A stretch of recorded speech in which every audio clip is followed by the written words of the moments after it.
Hi friends, KPSC ಕಡೆಯಿಂದ ಒಂದು ಮಹತ್ವವಾದ ಪ್ರಕಟಣೆ.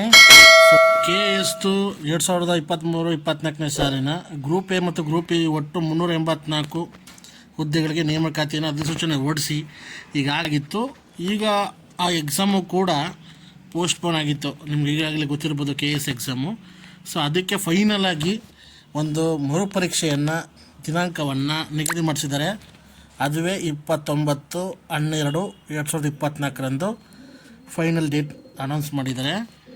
ಸೊ ಮುಂದುವರೆಸುತ್ತಾ ಅವ್ರು ಏನು ಹೇಳ್ತಿದ್ದಾರೆ ಅಂದರೆ, ಈ ದಿನಾಂಕದಂದು ಯಾವುದೇ ಪರೀಕ್ಷೆ ನಿಗದಿಯಾಗಿರುವ ಕುರಿತು ಪರಿಶೀಲಿಸಲಾಗಿರುತ್ತದೆ.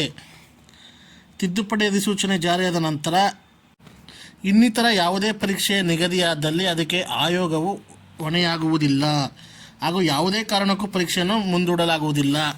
ಕಾರಣ ಇಷ್ಟೇ, ಆಲ್ರೆಡಿ KS ಎಕ್ಸಾಮ್ಗೆ ಡೇಟ್ ಅನೌನ್ಸ್ ಆಗಿ ಕೂಡ ಬೇರೆ ಓದ್ಕೊಳ್ಳೋಕೆ ಟೈಮ್ ಇಲ್ಲ, ಹಾಗೆ ಇನ್ನೂ 2 ತಿಂಗಳು 3 ತಿಂಗಳು ನಮಗೆ ಟೈಮ್ ಬೇಕು ಅಂತ ಅದು ದೊಡ್ಡ ಹೋರಾಟನೆಲ್ಲ ಆಗಿ ದೊಡ್ಡ ಹೋರಾಟ ನಡೆದು ಕೊನೆಗೆ CM ಸಿದ್ದರಾಮಯ್ಯ ಅವರು ಮರುಪರೀಕ್ಷೆನ ನಿಗದಿಪಡಿಸ್ತೀವಿ ಬೇಗ ಡೇಟನ್ನು KS ಎಕ್ಸಾಮ್ದು ಅಂತ ಹೇಳಿದರು. ಸೊ ಈಗ ಫೈನಲ್ ಆಗಿ 29/12/2024 ಡೇಟು ಫಿಕ್ಸ್ ಆಗಿದೆ. ಸೊ ಅವರು ಎಲ್ಲ ರೀತಿಯೂ ಮುಂದೆ ಆ ಡೇಟ್ಗೆ ಯಾವ ಎಕ್ಸಾಮು ನಡೆದೇ ಇರೋ ರೀತಿ ಎಲ್ಲ ಚೆಕ್ ಮಾಡಿದ್ದಾರೆ.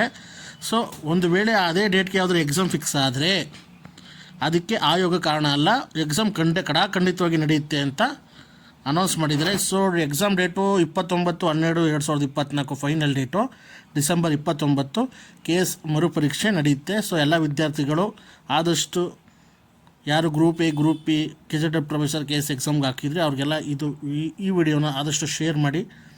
ಸೊ ಇದೇ ಥರ ಹೆಚ್ಚಿನ ಕಂಟೆಂಟ್ಗಳಿಗೋಸ್ಕರ ನಮ್ಮ ಚಾನಲ್ನ ಸಬ್ಸ್ಕ್ರೈಬ್ ಮಾಡಿ. Thanks for the watching. ಹೀಗೆ ಸಪೋರ್ಟ್ ಮಾಡ್ತಾಯಿರಿ.